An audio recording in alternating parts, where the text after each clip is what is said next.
Assalamualaikum warahmatullahi wabarakatuh.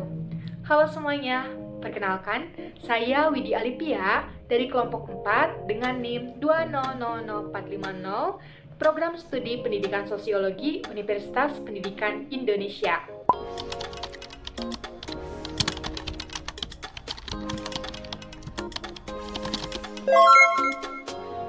Kekerasan seksual.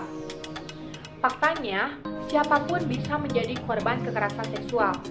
Maraknya korban kekerasan seksual, baik perempuan, laki-laki, bahkan anak-anak. Perilaku kekerasan seksual bagaimanapun merupakan hal yang tidak diinginkan serta tidak bisa dimaafkan dan sangat merugikan. Lalu, apa itu kekerasan seksual?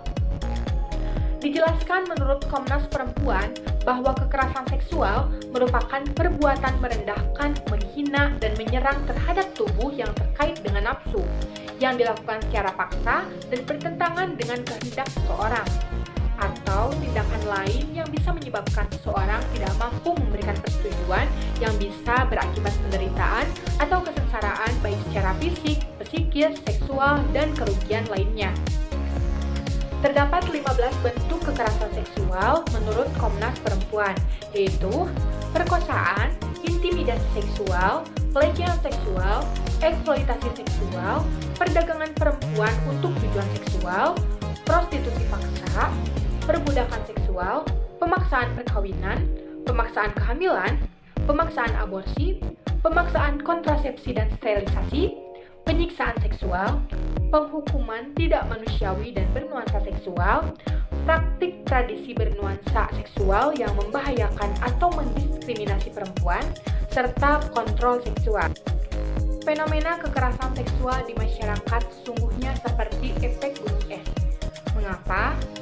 Ya, kejadian yang terungkap jauh lebih sedikit daripada kejadian sesungguhnya. Hal ini disebabkan terutama oleh masyarakat yang memiliki kendala jauhnya terhadap pelayanan pengaduan dengan tempat tinggal korban.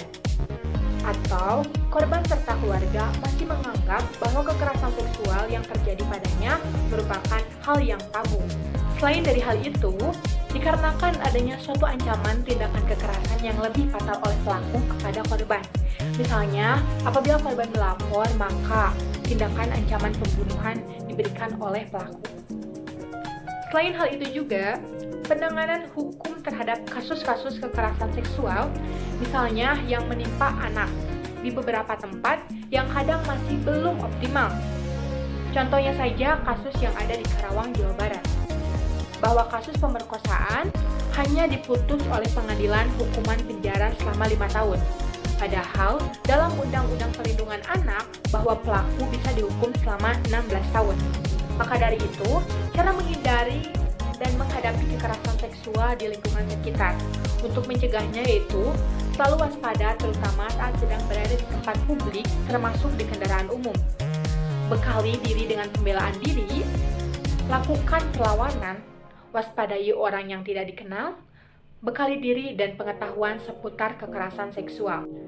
Dan untuk menghadapi korban kekerasan seksual, kita perlu memperhatikan seperti kembangkan empati, perhatikan kondisi psikis korban, netral dan tidak menghakimi, memberikan rasa aman, melaporkan kekerasan seksual yang terjadi, hindari pertanyaan mengapa, tidak bergosip atas kejadian tersebut, menyediakan waktu untuk mendengarkan keluh kesah korban, memberikan perlindungan, serta membangun rasa hormat kepada korban. Stop sexual harassment, stop sexual violence. Terima kasih, sekian dari saya. Mohon maaf apabila ada kesalahan. Wassalamualaikum warahmatullahi wabarakatuh.